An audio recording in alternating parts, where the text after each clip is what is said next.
Hello friends, मैं आपकी दोस्त सुधा सिंह दिव्यांगम चैनल से आप सबका स्वागत करती हूं और आशा करती हूं आप लोग स्वस्थ होंगे। तो फ्रेंड्स, आज मैं एक नई कहानी लेकर हाजिर हूं, संतुलन। जी हाँ, संतुलन। और इसकी लेखिका है वर्षा गर्ग मैम।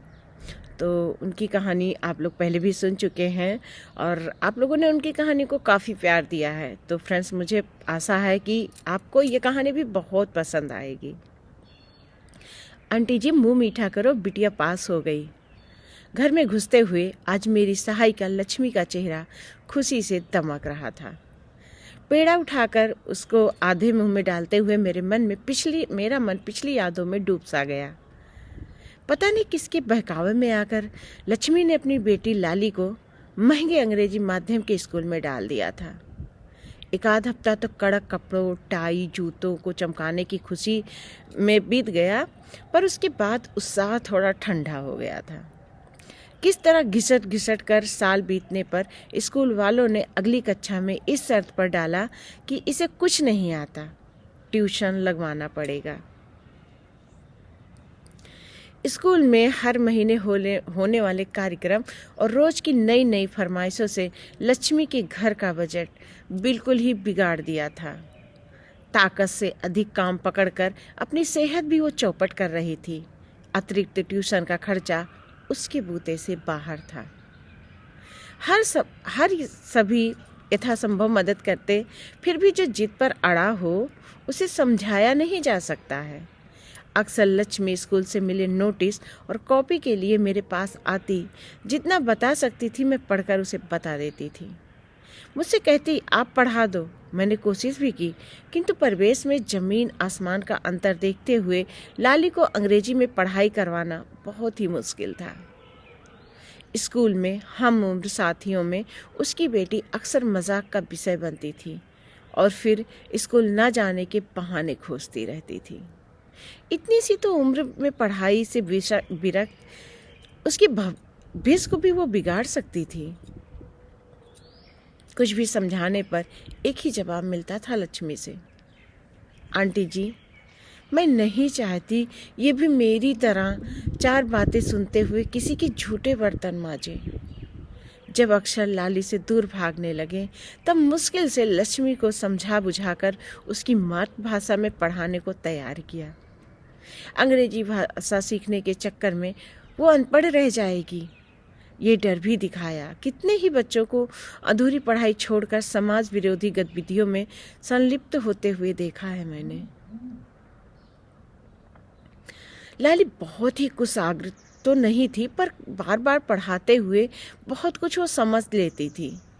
उसकी लगन बनाए रखना हौसला भी मैं उसे देती ही रहती थी। आज 10वीं पास कर अंक सूची दिखाने आई है। सब विषयों में प्रथम श्रेणी के अंक मिले हैं, अंग्रेजी और गणित को छोड़कर। मेरा भी निश्चय दृढ़ है, कुछ भी करके इसे स्वावलंबी बनाकर ही रहूँगी। तो ये मौलिक रचना है वर्षा गर्ग मैम की, और मैम की ये कहानी बहुत ही प्यारी और बहुत ही खूबसूरत और बहुत ही शिक्षाप्रद है। हम लोग अक्सर क्या होता है कि अगर अपने से ज़्यादा, जैसे आप कुछ काम कर रहे हो, आपकी हैसियत में उतना नहीं है कि आप उनकी फ़ीस अफोर्ड कर सको, या अच्छे स्कूल से ये मतलब नहीं होता है कि वहाँ पर शिक्षा अच्छी ही मिलती है। कभी कभी छोटे स्कूलों में भी शिक्षा अच्छी मिलती है। अच्छे स्कूलों में तो दिखावा होता है, अच्छे स्कूलों में फंक्शन होता है, उन्हें अंग्रेजी कल्चर के बारे में बताते हैं। लेकिन जब छोटा स्कूल होता है वो ज़मीन से जुड़ा होता है। वो आपको अपने यहाँ की चीज़ें सिखाएगा, और जो हमारे यहाँ का प्राइमरी हमारा हिंदी स्कूल होता है वो आपको मौलिक चीज़ें सिखाता है, उसमें दिखावा नहीं होता है। तो फ्रेंड्स, मेरा यही कहना है कि स्कूल बड़ा होने से आपकी शिक्षा बड़ी नहीं होगी, बल्कि स्कूल अच्छा होने से, पढ़ाई अच्छी होने से आपकी शिक्षा अच्छी होगी। और आप अपने बच्चों को वहीं पर डालिए जो भाषा उन्हें समझ में आती है। अब आपने उन्हें इंग्लिश स्कूल में डाल दिया और उन्हें आपके घर में इंग्लिश कोई बोलता नहीं, उन्हें उनका इंग्लिश से परिचय है नहीं, तो जाहिर सी बात है वहाँ पर वो हंसी के पात्र बनेंगे और उनका आत्मविश्वास कमज़ोर हो जाएगा। और जब उनका आत्मविश्वास कमज़ोर हो जाएगा तो वो पढ़ाई करने में उनका मन नहीं लगेगा। तो हमें संतुलन बनाकर ही अपने बच्चों को शिक्षा देना चाहिए, ना कि हर कोई माँ बाप यही चाहते हैं कि जो काम मैंने किया वो हमारे बच्चे ना करें। लेकिन इसका ये मतलब नहीं आप बच्चों को इतना ऐसी जगह पे डाल दो जहाँ वो उन्हें समझ में ना आए और वो ज़बरदस्ती वहाँ पर शिक्षा ग्रहण करें और इसके बाद वो अधूरी शिक्षा छोड़कर किसी गलत रास्ते पर चल पड़े। तो फ्रेंड्स, वर्षा के मैम की ये कहानी आशा करती हूँ आप लोगों को पसंद भी आएगी, समझ में भी आई होगी कि पढ़ाई हमारे लिए इम्पॉर्टेंट है, ना कि बड़ा स्कूल और अच्छा स्कूल।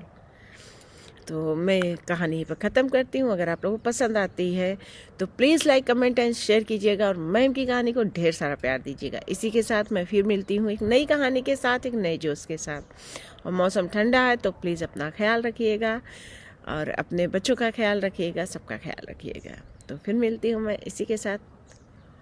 बाय।